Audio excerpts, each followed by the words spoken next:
So how do we do? How do we proceed? How do we bring back into this idea that there are these shocks to perceptions, asset prices, and so on, back into our macro models to trace their effects? I think that there are two ways. The first one is to think that we are departing somehow from the framework of rationality. So introduce some small irrationality into the story. And that actually has a substantial tradition in economics, despite behavioral economics being so recent and so forth. There's a very beautiful paper, for example, by Brad DeLong, Summers, Larry Summers, and Andrei Schleifer back in the 1980-something about how a small amount of noise traders could lead to very large fluctuations in asset prices and explain a number of events that could happen. There has been more recent work on that by Abreu and Brunemeyer, by Scheinman and Xiong, and by Albert Marcet. The last few papers by Albert Marcet are extremely nice in trying to explain how a small rationality can lead to bubble-like behavior. So that's one door. One door is just to say we depart from this notion of efficiency and rationality, even if it is in a small way, and then we can have these shocks into the models. The problem with these models, in general, is that the sort of macroeconomic impact that these bubbly episodes or these crises are going to have crucially depend on the specific nature of the rationality, the specific departure of the rationality that you are modeling.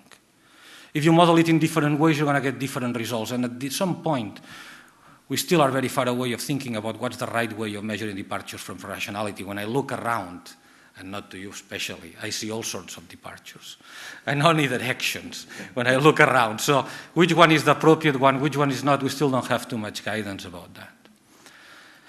A second way of going back and trying to bring these shocks into the model so that we can trace back what the effects are not stay with the rationality, but think about why is it that these old models of Tirol and Philip Weil and others led to recessions.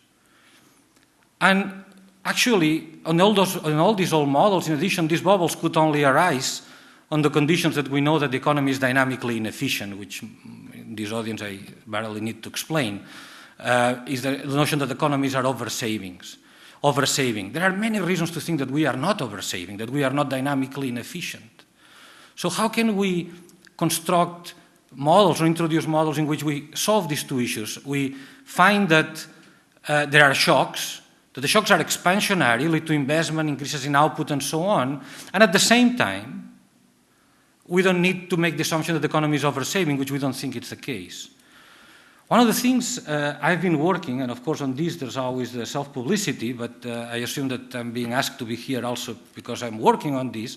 Me and some of my colleagues at CREI, like Alberto Martin, we have been working on this problem, and we have shown that when there are some small frictions in financial markets, asset bubbles can occur in economies where there is no dynamic inefficiency.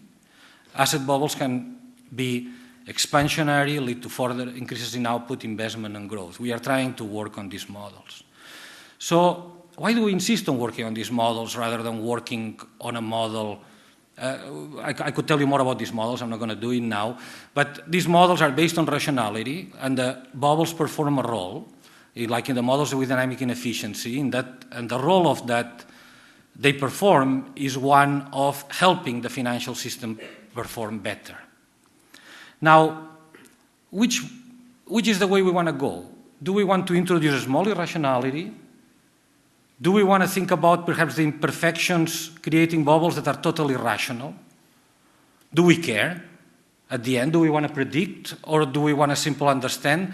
I think that what is at stake in taking one of these two views is the issue of welfare and policy analysis. Even though both will be able to lead to models that mimic reality or mimic some of the basic macro series, because in a certain way we've written them or we thought about them in order to explain events that have happened, but these models are totally different in terms of their welfare implications and the sort of policies that you would like to apply. Just let me give you an example. If you think that bubbles are a result of small departures from irrationality, these small departures are making prices go astray, go somewhere far away.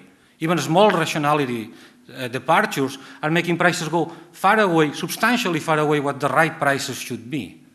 They are distorting incentives for no reason. They're not there to solve a problem. They're not there as a solution to anything. They are just the signal that something is going wrong.